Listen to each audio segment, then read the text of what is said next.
আসসালামু আলাইকুম। এসএসসি ব্যাচের যারা আছো তাদেরকে নিয়ে আজকে আর একটা সম্পূর্ণ নতুন ভিডিওতে আমরা কথা বলবো যে এসএসসি লাইফ থেকে তোমার যে সকল টার্গেটগুলো এখন থেকেই ফিক্স করতে হবে। যে টার্গেটগুলো এখন থেকেই ফিক্স করলে তুমি তোমার এইচএসসি একাডেমিক লাইফ, তুমি তোমার কলেজ অ্যাডমিশন, তারপরে তুমি তোমার ভার্সিটি অ্যাডমিশন থেকে শুরু করে সব কিছুতেই খুব ভালো মতন একটা কমফোর্টনেস বা এক ধাপ আগিয়ে থাকার যে প্রবণতা সেই জিনিসটা নিজের ভিতরেও ফিল করতে পারবা, প্লাস তুমি দেখতেও পাবা, তুমি তোমার কাজকর্মের প্রতিফলনেও দেখতে পাবা যে হ্যাঁ আমি আসলে মনে হচ্ছে যে ওভারঅল সব কিছুর থেকে হয়তো বা সবার সাথে আছি, একটু আগায় আছি, আমি ভালো পাচ্ছি, আমি ভালো করতে পারছি। তো এটার জন্য আমাদের যে সকল জিনিসগুলো অবশ্যই মেনটেন করে চলতে হবে, চলো আমরা সেসব নিয়ে একটু আলোচনা করে দিই। তোমাকে যেটা বলতে চাচ্ছিলাম সেটা হচ্ছে, তোমরা যেহেতু আসলে এখন যেটা এই বছরের যে এইচএসসি 26 তারা তো হচ্ছে তাদের হিস্ট্রিটা একটু আলাদা, তো এই আলাদা হিস্ট্রির জন্য আমি প্রথমে যে জিনিসটা বলবো সেটা হচ্ছে যে মূল বই শেষ করতে হবে। হ্যাঁ, কিচ্ছু করার নেই, এটা কমপ্লিট করতেই হবে। তোমাদের একটা short syllabus, but short syllabus হইলেও মূল বইয়ের থেকে ইম্পর্টেন্ট আসলে কিছু নাই, এটা সব থেকে বেশি গুরুত্বপূর্ণ। তারপরে আসে টেস্ট পেপার, তারপরে আসে হচ্ছে সাজেশন বুক, যত যা কিছু, তারপরে আসে ছোটো ছোটো যত সকল বই আছে সব কিছু। বাট মূল বই ইজ এ মাস্ট। আমাদের এই মূল বইটা শেষ করার আরেকটা ইফেক্টিভ উপায় হচ্ছে যদি তুমি দাগানো মূল বই শেষ করো, তাহলে এটা আবার একটা ইফেক্টিভ উপায়। কারণ মূল বইটা মাস্ট ঠিক আছে, বাট সব গুরুত্বপূর্ণ না, সব না, ঠিক আছে? মূল বই সবই গুরুত্বপূর্ণ না, তো দাগানো মূল বই। তো আমাদের আবার যে ক্লাস 10-এর একাডেমিক প্রোগ্রাম আছে সেখানে আবার দাগানো মূল বই সহ যত সকল ফিচার আছে, আমি সেটা নিয়ে পরে আলোচনা করছি, বাট সেসব কিছু যুক্ত আছে কিন্তু। হ্যাঁ, যারা আমাদের সাথে যুক্ত আছে তারা অলরেডি জানো বিষয়টা। সো তোমাদেরকে বলবো, হ্যাঁ তোমাদের প্রতি সাজেশন, দাগানো মূল বইটা পড়ো। ওকে, আচ্ছা, এরপরে চলে আসো টেস্ট পেপার। এখন থেকেই তোমাকে পড়তে হবে, কারণ পরে পড়ার কোনো কুল কিনারা পাবা না। এটা ভেরি মাচ খুবই একটা সত্য কথা, এবং কেউ এই ব্যাপার নিয়ে কথা বলতে চায় না। সেটা হচ্ছে টেস্ট পেপারটা সবাই চিন্তা করে টেস্ট পরীক্ষার পরে পড়বো ভাইয়া, টেস্ট পরীক্ষার আগে পড়বো ভাইয়া, অর্ধবার্ষিক শেষ করি ভাইয়া, এই করি ভাইয়া, এরপরে পড়ি ভাইয়া। এটা জিন্দেগিতে হয় না, এবং যারা ওইরকমভাবে চিন্তা করে তখন তাদের পড়ার লোডটা আরও বেশি দ্বিগুণ হয়ে যায়, আলটিমেটলি কমপ্লিট করতে পারে না। তুমি যদি এখন থেকে শুরু করো, তুমি 2টা করে 4টা করে সিকিউ যদি কমপ্লিট করতে পারো ভাইয়া টেস্ট পেপার থেকে, ফেয়ার এনাফ, তোমার জন্য যথেষ্ট। পরবর্তীতে যে আরো বেশি করবা, 10টা 12টা 20টা আরো বেশি করবা পরবর্তীতে যে। সো তুমি যদি পুরাতন বছরের হয় তাও কোনো প্রবলেম নাই, বাট একটা টেস্ট পেপার নিয়ে নাও, টেস্ট পেপার নাও, টেস্ট পেপার নিয়ে সলভ করো। তুমি একটা চ্যাপ্টার শেষ করার পরে ওইটার যদি এটা আসলে কোনো ওই যে হয়, মানে কি বলে সায়েন্সের সাবজেক্ট হয়, তাহলে মোটেও সেটা টেস্ট পেপার সলভিং শেষ করার আগে অন্তত 2টা থেকে 4টা সিকিউ শেষ করার আগে, যেটাতে হাইয়েস্ট একদিনের 1 ঘন্টা থেকে 2 ঘন্টা সময় যাবে, সো এটা শেষ করার আগে কখনোই হচ্ছে পরের চ্যাপ্টারে যায়ই না। এটা মাস্ট, টেস্ট পেপারটা এখন থেকে সলভ করার চেষ্টা করো। এবং কোনো দুর্বলতা বিষয়ে কোনো দুর্বলতা বিষয়ে রাখা যাবে না। অর্থাৎ তোমরা বা আমরা একটা মাইন্ডসেট নিয়ে থাকি যে আমি আসলে ম্যাথে অনেক ভালো, কিন্তু বায়োলজি তত ভালো না, পারি না, বায়োলজি আমার দ্বারা হয় না। ঠিক আছে ভাই, এটা তোর অ্যাডমিশনের পরে ভার্সিটিতে ওঠার পরে ঠিক আছে, খুব ভালো মতন কাজে লাগবে, কিন্তু তোর বোর্ড পরীক্ষাতে এসএসসি এইচএসসি 2 জায়গাতেই এটা কেউ শুনবে না যে তুই কিসে ভালো কিসে খারাপ। সবগুলো সাবজেক্ট ইকুয়ালি ইম্পর্টেন্ট তোমার এক্সামের ভিতরে ভালো মার্ক নিয়ে আসার জন্য, একটা ভালো গ্রেড বা জিপিএ নিয়ে আসার জন্য। আমি কি কথাটা ভুল বলছি? না, একেবারে ঠিক। সো তোমাকে বলবো যে যেই সাবজেক্টগুলোর ভিতরে মনে হচ্ছে, যেমন আমার পার্সোনালি যদি আমি বলি, একেবারে চোখ বন্ধ করে লিখবো প্রথমে বিজিএস, তারপরে লিখবো হচ্ছে বায়োলজি। খুবই বাজে অবস্থা ছিল ভাই 9-10-এ। আমি বিজিএস এর ভিতরে ভাই মানে হার্ডলি A+ উঠাইতে পারতাম, খুবই কষ্ট হয়ে যেত। মানে জিন্দেগিতে আমার মনে হয় না যে আমি হচ্ছে 83 বা 85 পার করতে পারছি ভাই। আমি মজা করতেছি না ভাই, লিটারেলি। বাট আমার ক্লাসের রোল কিন্তু 1 ছিল। আমার ক্লাসের রোলটা 1 ছিল, এটার কারণ ছিল কারণ আমার ওখানে 1 থেকে 5-এর ভিতরে যে পাবলিকগুলো ছিল, যেমন সেকেন্ড বয় যে ছিল সে হচ্ছে বিজিএস এ খুবই ভালো, ও এখনই আমার সাথে ভার্সিটিতে পড়ে, ও পড়ে হচ্ছে ফিলোসফিতে বা দর্শন বিভাগে পড়তেছে। ও দেখো বিজিএস এ ভালো ছিল, আর্টস রিলেটেড সাবজেক্টেই পড়তেছে এবং খুব ভালো করতেছে। তো যাই হোক, যেটার কথা বলছিলাম যে এই যে বিজিএস ও খুবই ভালো ছিল, ও বিজিএস এ আমার দেখা কোনোদিনও আমি দেখতে পাই না যে ও 96 এর কম মার্ক পাইছে ভাই, 96 তার উপরে। কারণ ওকে এমসিকিউ এ ভাই ফিক্সড 30-এ 30 থাকতোই, কোনো কথাই ছিল না। সিকিউতে যত মার্ক কাটতে পারবে, সো লেখাটাও সুন্দর ছিল আলহামদুলিল্লাহ, তো ওর জন্য হয়ে যেত। এখন তুমি বলতে পারো যে ভাই ও এত মার্ক পাচ্ছে আপনার থেকে, এখানেই হচ্ছে 13-14 মার্ক বেশি, তাহলে আপনি কোথা থেকে কোপ আপ করতেছেন?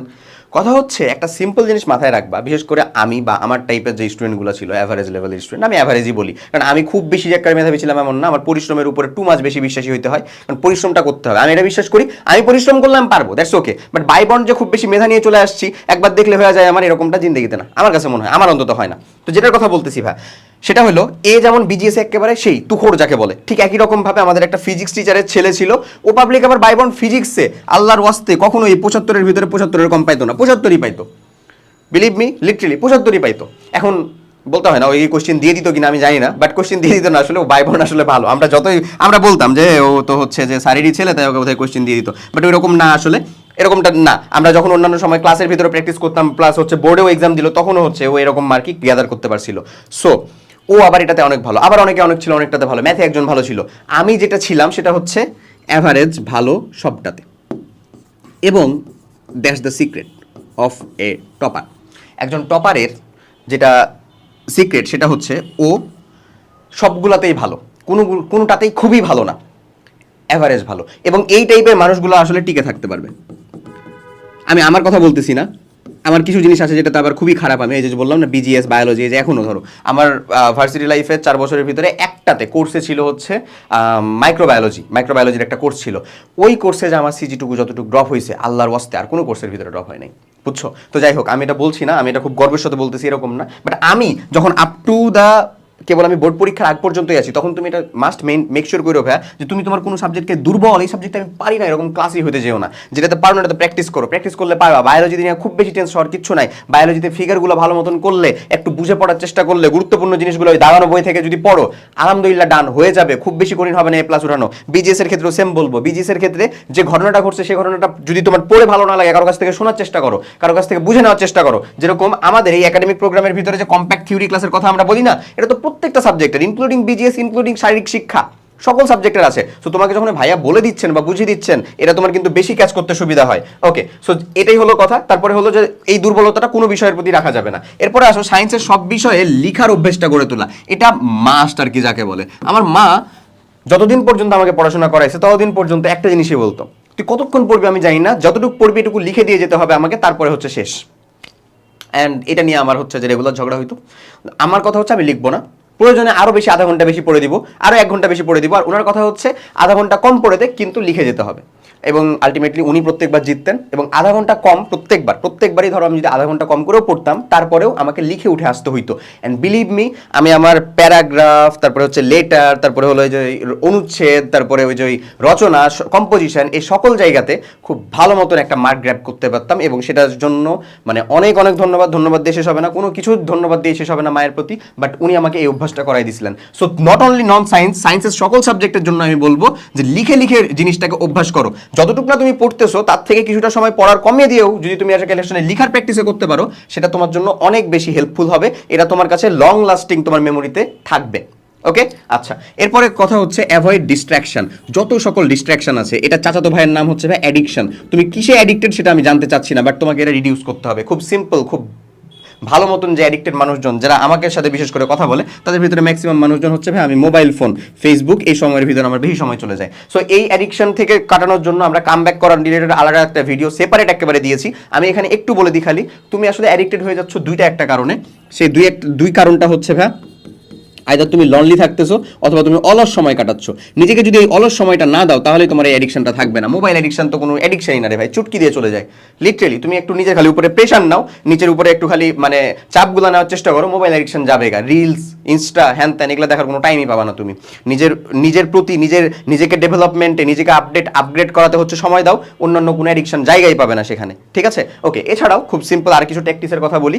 ফিজিক্যাল মানে পরিশ্রম হয় এরকম যে খেলাধুলাগুলো আছে, সেগুলোর প্রতি একটু যেতে পারো। বিকেলে হোক বা যে কোনো একটা কোয়ালিটি টাইম বের করে, যারা ফ্রেন্ডরা মিলে আছো বা বান্ধবীরা মিলে যারা আছো, তারা মিলে এটা করতে পারো। তা একটু হাঁটাহাঁটি, একটু দৌড়াদৌড়িও করা যেতে পারে। এটাতে কি হয়, এটা হচ্ছে আমাদের পরবর্তীতে রাত শেষের পরে আমরা যখন ঘুমাতে যাই, ঘুমাতে আমাদের জন্য খুব বেশি হেল্পফুল হয়। Proper sleep cycle is a must or mandatory thing. এই সময়টাতে এটা আমাদের লাগবেই, একটা সুন্দর বা সঠিক ঘুমের পূর্ণতা এটা আমাদের দিবেই, এটা আমাদের লাগবেই। ওকে, সো এটা এই কাজটা করতে পারি। এছাড়াও তোমার যদি বাসায় কোনো সিবলিং থেকে থাকে, ছোট ভাই বোন আছে, তার পড়াশোনাটা একটু দেখতেছো, ওভারভিউ করতেছো, এটা দেখলেও কিন্তু বাসা থেকেও খুশি হবে, তোমারও সময়টা যাবে, একাকি মানে লনলি যাবে না আর কি, অলস সময় যাবে না। তো তুমি ডিস্ট্রাকশন থেকে কিন্তু সহজেই সরে আসতে পারবা। এবং সব থেকে জরুরি একটা কথা, সেটা হচ্ছে টার্গেটটা হচ্ছে এসএসসি। যদি না তুমি টপার হও, যদি টপার শ্রেণীর মানুষজন হও, ভিডিওটা দেখতেছো, তাহলে তোমার জন্য টার্গেট হচ্ছে বা অর্ধবার্ষিকও, তোমার জন্য টার্গেট হচ্ছে টেস্টও। কারণ তোমার উপরে স্কুল, তোমার উপরে তোমার প্যারেন্টস টু মাচ ডিপেন্ডেন্ট। অন্যান্যদের উপরে যে ডিপেন্ডেন্ট না এমন না, বাট তাদের টার্গেটটা হচ্ছে এসএসসি। তুমি খেলাটা দেখাবে হচ্ছে এসএসসিতে, তোমাকে সময় নিতে হবে ভাইয়া। যেহেতু তোমার কাছে টাইমটা হচ্ছে ফিক্সড এবং কম, তাই তুমি আরকিউআর মেথড হোক বা অন্য যে কোনো একটা মেথডে হোক, তোমাকে আলটিমেটলি সকল সাবজেক্টের জিনিসপত্রটুকু, পড়াশোনাটুকু কমপ্লিট করতেই হবে। যেহেতু সময় কমের ভিতরে কমপ্লিট করতে হবে, তাই খুব বেশি প্রেশার নিতে যে যেন আমি কমপ্লিটই করতে না পারি, এরকমটা করলে তো হবে না। সো তোমার জন্য বেস্ট সাজেশন থাকবে হচ্ছে তুমি স্লোলি আগাও বাট স্টেডি আগাও। স্টেডি কম পড়ো বাট প্রত্যেক দিন পড়ো। এই জিনিসটা কথা, কম পড়ো কিন্তু প্রতিদিন পড়ো। এটা অনেক বেশি জরুরি একটা জিনিস। এই জিনিসটা যারা মেনটেন করতে পারছে, তাদের আর ফেরত তাকাতে হবে না। সো তোমরা যারা ক্লাস 10-এ আছো, মানে এসএসসি 26 ব্যাচ যারা আমাদের এখন, তাদের জন্য এই টার্গেটগুলো মাস্ট বি ফিক্স করতে হবে। এবং এই টার্গেটগুলো হেল্প করার জন্যই আসলে আমাদের ক্লাস 10 অনস্টপ একাডেমিক প্রোগ্রামটা তোমাদের জন্য রানিং চলতেছে। এই ভিডিও ডিসক্রিপশন বক্সে তুমি এটা লিঙ্ক পাবা। এখানে তুমি সকল ক্লাসের কম্প্যাক্ট থিওরি ক্লাস পেয়ে যাবা, সকল সাবজেক্টের compact theory class, board standard exam পাবা, এসএসসি সাজেশন বুকের ebook version, all in on master বুকের ইবুক ভার্সন, এবং বোর্ড স্ট্যান্ডার্ড যে আমাদের এক্সামগুলো, আর কোয়েশ্চেন সলভ, মানে সিম্পল। যখনই একটা তুমি কন্টেন্ট বা যখনই একটা বিষয়বস্তু তুমি বুঝতে চাও বা ক্লাস করতে চাও, দুইটা কাজ করতে হয়, এক তার কন্টেন্ট পড়তে হয়, দুই তার কোয়েশ্চেন সলভ করতে হয়। Content question solve, content question solve. So কন্টেন্টটা তোমার এই ক্লাসে, কোয়েশ্চেন সলভটা তোমার থিওরি ক্লাসে। সো আশা করি টোটাল যা যা কিছু দরকার সব কিছু এটার সাথে পেয়ে যাচ্ছ। তুমি এই ভিডিও ডিসক্রিপশন বক্সে লিঙ্ক পাবা, ডেমো ক্লাস দেখো, সেখানে উপকার হবে। ডেমো ক্লাস দেখে পছন্দ হলে যুক্ত হয়ে যাও আজকেই। সবাই অনেক অনেক ভালো থাকো ভাইয়া, যে টার্গেটগুলোর কথা বললাম সেটা মেনে চলার একটু চেষ্টা করো। সবাইকে আবারও শুভকামনা। আল্লাহ হাফেজ, আসসালামু আলাইকুম।